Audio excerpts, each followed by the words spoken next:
और इस बीच आप ये भी जान लीजिए कि अमेरिका को ईरान किस रूप में बड़े हमले के साथ में दहला रहा है, नुकसान पहुंचा रहा है। यूएसएस अब्राहम लिंकन पर ईरान ने दावा किया है कि आईआरजीसी का क्रूज मिसाइल में हमले का ये दावा है। कोस्टल मिसाइल सिस्टम से हमले किए गए हैं अमेरिका की ओर से। फिलहाल कोई आधिकारिक बयान नहीं आया, तो यानी कि उससे ये स्पष्ट माना जा रहा है कि बड़े हमले एक तरह से आईआरजीसी की तरफ से किए गए हैं। अमेरिका जिस रूप में लगातार ईरान की घेराबंदी का दावा करता रहा है, ये दावा करता रहा है कि किस तरह से हॉर्मुज की खाड़ी में बड़ी घेराबंदी की गई, अरब सागर में ईरान को घेरने के लिए अपनी बड़ी सैन्य ताकत को तैनात किया। लेकिन क्या ये अमेरिका की या सुपर पावर की बड़ी सैन्य ताकत ईरान के आगे पानी कम नजर आती है? क्योंकि आईआरजीसी बड़े हमले कर और ये वीडियो जारी किया गया है। ये वीडियो जारी करते हुए ये स्पष्ट बताया गया कि यूएसएस अब्राहम लिंकन किस तरह से सीधे सीधे ईरान के निशाने पर है। एक तरफ बातचीत की बात कही जाती है अमेरिका की तरफ से, जिसका खंडन करता है ईरान।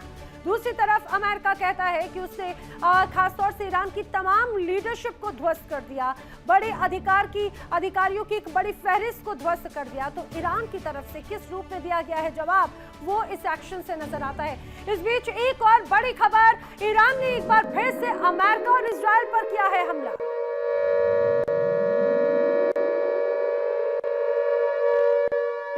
ईरान पर अमेरिका और इजराइल ने हमला किया। इस्फहान के कमर्शियल मार्केट पर हमले की खबर सामने आई है। कई दुकानों को भारी नुकसान पहुंचा है। लगातार ईरान और अमेरिका के बीच में तनाव किस तरह से जारी है, देखिए अब ये जो आप तस्वीर देख रहे हैं, ये आपको जो तबाही नजर आती है, दरअसल बताया जा रहा है कि ये इस्फहान का कमर्शियल मार्केट है जहां पर हमला हुआ। अमेरिका और इजराइल मिलकर जिस तरह से ड्रोन अटैक और मिसाइल दागी, उसकी जद में इस्फहान का ये पूरा हिस्सा आया। जिस जगह पर यह हमला हुआ वो कमर्शियल मार्केट है और कई दुकानों को भारी नुकसान पहुंचा है। चारों तरफ देखिए यहाँ पर दुकानों को बड़े नुकसान की आशंका जताई जा रही है। ये पूरा एक लोकल वेंडर मार्केट था, बड़ी संख्या में लोगों की मौजूदगी थी और यही वजह है कि अभी तक इजराइल और अमेरिका जो बड़े दावे कर रहे थे कि उनकी तरफ से जो हमले किए जा रहे हैं वो सिर्फ ईरान की सैन्य ताकत के लिए है, आम इंसान के लिए नहीं। लेकिन इस्फहान में हुआ ये हमला कुछ और ही हाल बयां करता है। इस्फहान में किया गया यह हमला दर्शाता है कि किस तरह से अब ईरान की आम जनता को भी निशाने पर ले रहा है अमेरिका और इजराइल। कई अलग अलग फैसिलिटीज, कई अलग अलग दुकानों पर इस तरह से हमले किए गए हैं। ग्रोसरी स्टोर्स पूरी तरह से तबाह हो चुके हैं। इस्फहान के इस इलाके में जहां पर मिसाइल दागी गई वो एक लोकल वेंडर मार्केट था। क्या सुपर पावर अमेरिका के राष्ट्रपति डोनाल्ड ट्रंप अपनी दी हुई डेडलाइन के जाल में फंस गए हैं? 4 दिन 4 बयान और 4 अलग अलग रुख।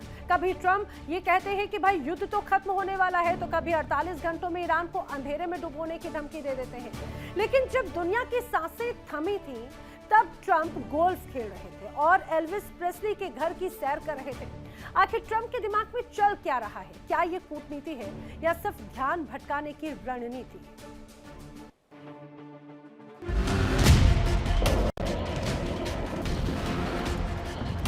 ईरान और अमेरिका के बीच चल रही जंग अब उस मोड़ पर आ गई है जहां एक गलती पूरी दुनिया को महायुद्ध की आग में झोंक सकती है।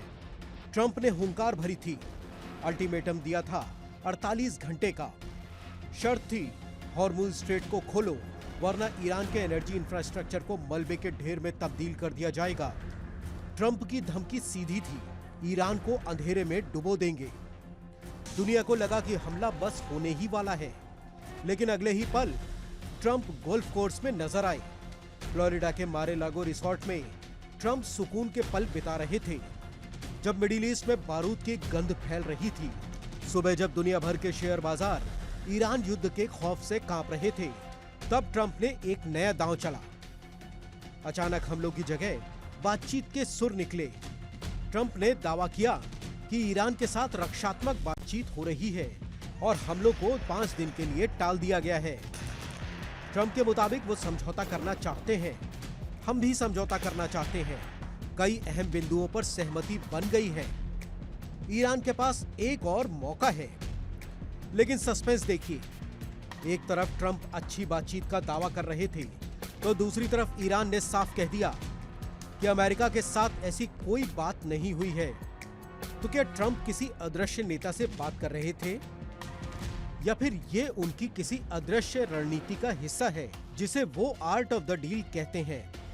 ईरान के साथ टेंशन के बीच ट्रंप टेनेसी पहुंचे, जहां उन्होंने नेशनल गार्ड को संबोधित किया, लेकिन उनका ध्यान ईरान से ज्यादा एल्विस प्रेस्ली के घर ग्रेसलैंड की सैर पर था। ट्रंप ने मेम्फिस में अपराध कम होने का श्रेय नेशनल गार्ड को दिया, लेकिन हकीकत यह है कि जमीन पर जंग रुकी नहीं है। ईरान पर अमेरिका और इजराइल के हवाई हमले जारी हैं। ईरानी ड्रोन और मिसाइलों का अमेरिकी बेस पर हमला होता रहा। हॉर्मुज़ स्ट्रेट में जहाजों की आवाजाही अब भी ठप है। ट्रंप के इन विरोधाभासी बयानों ने सहयोगियों को भी उलझन में डाल दिया है। क्या 5 दिन बाद ईरान झुक जाएगा या फिर यह खामोशी किसी बड़े तूफान की आहट है? ट्रंप ने गेंद अब ईरान के पाले में डाल दी है, लेकिन उनकी अपनी ही डेडलाइन उन पर सवाल खड़े कर रही है। ट्रंप का ये हॉट एंड कोल्ड रवैया नया नहीं है, लेकिन इस बार दांव पर ग्लोबल इकोनॉमी और लाखों लोगों की जान है।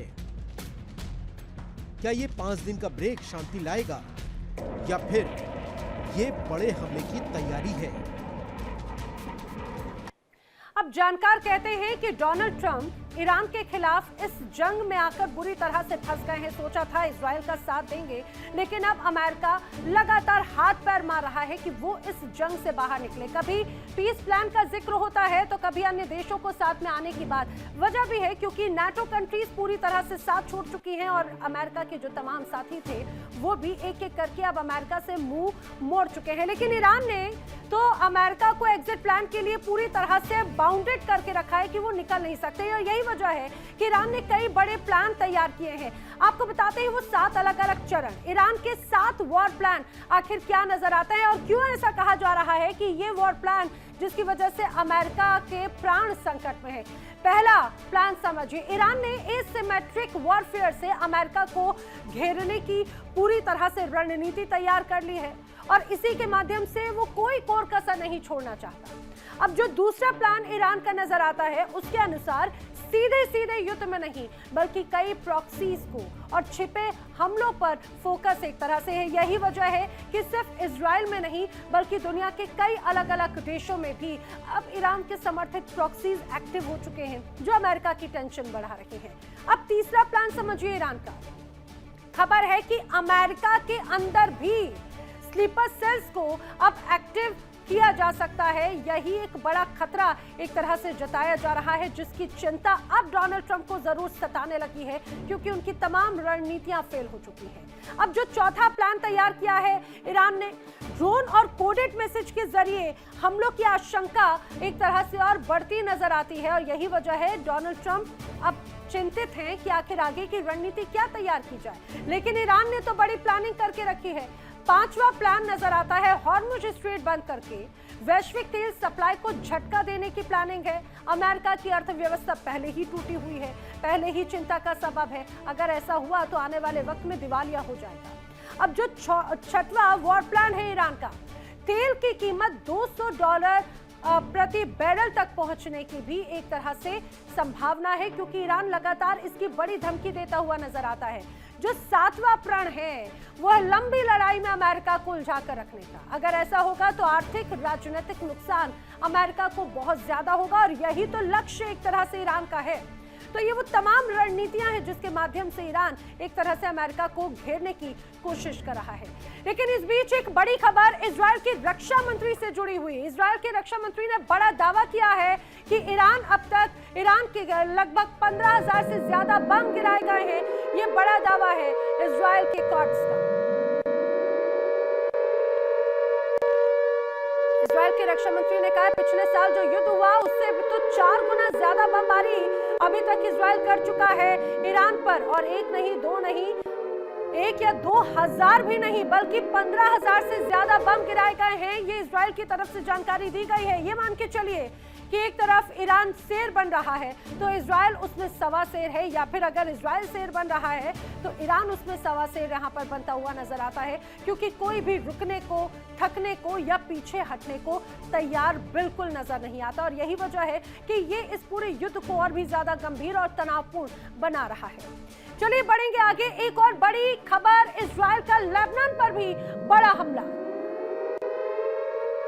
इजरायल ने एक बार फिर से लेबनान पे बड़ा हमला किया है। दक्षिण बेरूत पर आईडीएफ ने बड़ा अटैक किया है। हिजबुल्लाह के कई ठिकानों पर हमले के दावे किए जा रहे हैं। कमांड सेंटर और फ्यूल स्टेशन को भी बड़ा नुकसान है, ये दावा एक तरह से किया जा रहा है। एक बार फिर से हिजबुल्लाह के अलग अलग ठिकानों पर इजरायल ने हमला किया, क्योंकि यही प्रॉक्सीज, यही सपोर्टिंग ग्रुप्स अब इजरायल की चिंता और बढ़ा रहे हैं। क्योंकि हिजबुल्लाह कोई एक ऐसा कुछ लोगों का समूह नहीं, बल्कि ये विचारधारा है। इजरायल एक खेप को मिटाता है तो उसके पीछे 10 खेप और खड़ी हुई नजर आती है, और यही चिंता एक तरह से अमेरिका और ईरान को है। नेतन्याहू और डोनाल्ड ट्रंप बार बार इसी रूप में चिंतित है कि आखिर ये प्रॉक्सीज कैसे कंट्रोल होगी, और इसी की वजह से दक्षिण बेरूत पर आईडीएफ ने कई बड़े हमले किए। कमांड सेंटर को निशाना बनाया, फ्यूल स्टेशन को निशाना बनाया और जमकर नुकसान पहुंचाते हुए वहां पर डैमेज करने का दावा एक तरह से किया जा रहा है। ये तस्वीरें भी उसके सामने आई जिस रूप में अलग अलग ठिकानों पर ये हमले किए गए हैं।